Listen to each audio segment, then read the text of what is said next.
शेतकरी बांधवांनो, आम्ही जे काही ह्या प्लॉटमध्ये थांबलेलो आहेत, तर हे बहादूरवाडी तालुका परळी येथील हा प्लॉट आहे.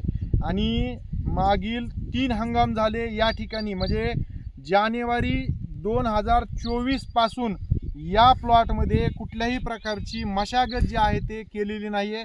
शून्य मशागतीचा हा प्लॉट या ठिकाणी डेव्हलप करण्यात आलेला आहे.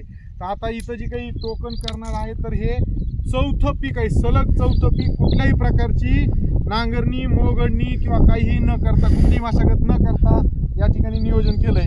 ते नियोजन कशा पद्धतीने केलंय तर ती माहिती जाणून घेऊ आपण. साहेब नमस्कार, तुमचं पूर्ण नाव सांगा मोठ्यानं. मी तुकाराम मोतीराम सोळंके.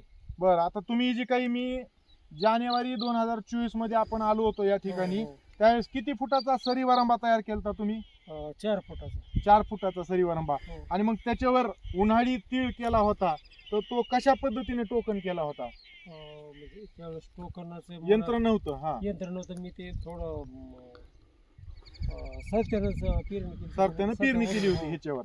तर त्याचे तिळाचे जे काही अवशेष आहेत, तर ते उपटून घेतले होते का कापून घेतले होते? कापून घेतले. मग कापून घेतल्याच्या नंतर राहिलेले बुडके म्हणजे बुडके आपण तसेच ठेवले आणि ते जिरून गेले.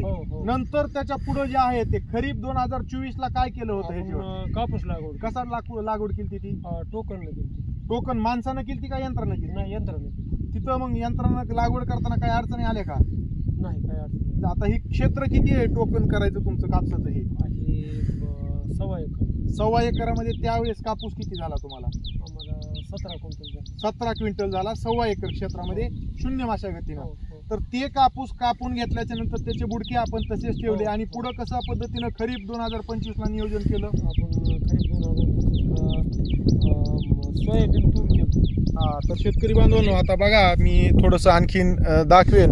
तसं हे शेतकरी महोदय सांगतायत तसं हे दोन जे काही बेड होते, तर त्याच्यावर त्यांनी काय केलं होतं, सोयाबीन 2 ओळी टोकन केली होती. आणि इथं बघा बाजूला जे काही दिसत आहेत हे सगळे तुरीचे अवशेष आहेत, जुने तुरीचे अवशेष.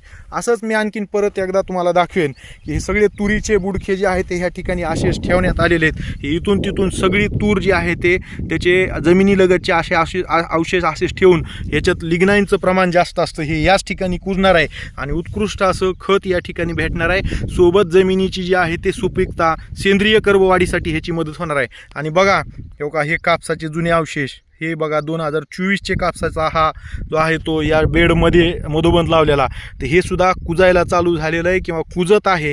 आणि ह्याचं सगळं उच्च दर्जाचं जे काही सेंद्रिय खत आपल्याला या ठिकाणी जे आहे ते भेटणार आहे. दुसरं आणखीन आता या ठिकाणी नियोजन आपण जर बघितलं, थोडाफार पाऊस पडल्याच्या नंतर या ठिकाणी हे जे आहे हे गाजर गवताचे अवशेष उगवलेले. तर या ठिकाणी इकडं काय केलेलं आहे की आत्ता चालू परिस्थितीमध्ये तणनाशक मारलेलं आहे. मेरा 71 ज्याला म्हणतो आपण, ग्लायफोसेटच आहे, अमोनियम साल्ट ऑफ ग्लायफोसेट आहे. आणि ते फवारणी केल्यामुळं आता इथं थोडंसं बघा, तर हे सगळा भाग जो आहे इथला सगळं जे काही उगवून आलेला थातूर आहे, आता हे मोठं तण जरी दिसत असेल तर इथं बघा हे सगळे अवशेष जे आहे ते हे जुने जे काही तणाचे अवशेष आहेत, तर इथंच हे जाळून टाकण्यात आलेले आहेत. पूर्ण तण इथं ग्लायफोसेटनं मारून टाकलंय. आणि आता या ठिकाणी नियोजन अशा पद्धतीनं आहे की टोकन यंत्र आहे, त्या टोकन यंत्राच्या साह्यानं जे आहे ते या ठिकाणी चालवून दाखवा. ह्या बेडमध्ये आता हे बेडवर चालवून दाखवा तुम्ही. तर आता इकडं परिस्थिती ह्यांची कसं असते की या ठिकाणी आधी हे टोकन करतात आणि टोकन केल्याच्या नंतर स्प्रिंकलरनं पाणी देतात आणि नंतर जे आहे ते उगवण पूर्व तणनाशक मारतात.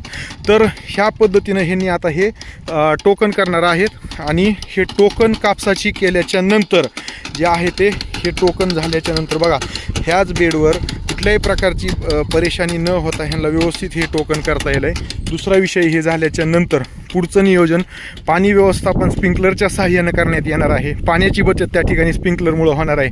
आणि सोबत जे आहे हे पेंडीमिथिलीन जे काही आपण म्हणतो, तर हे पेंडीमिथिलीन जे आहे 38.7 CS% जे आहे, तर ह्याची जी आहे ते या ठिकाणी फवारणीचं नियोजन उगवणपूर्व तणनाशक म्हणून करण्यात येणार आहे. आणि अशा पद्धतीनं या ठिकाणी कुठलीही मशागत न करता शून्य मशागत तंत्रज्ञानाचा अवलंब या ठिकाणी करण्यात येणार आहे. आपण जुन्या पिकाचे अवशेष बघू शकता. सरसकट सगळ्या रानामध्ये आपल्याला हे या ठिकाणी निदर्शनास येतील.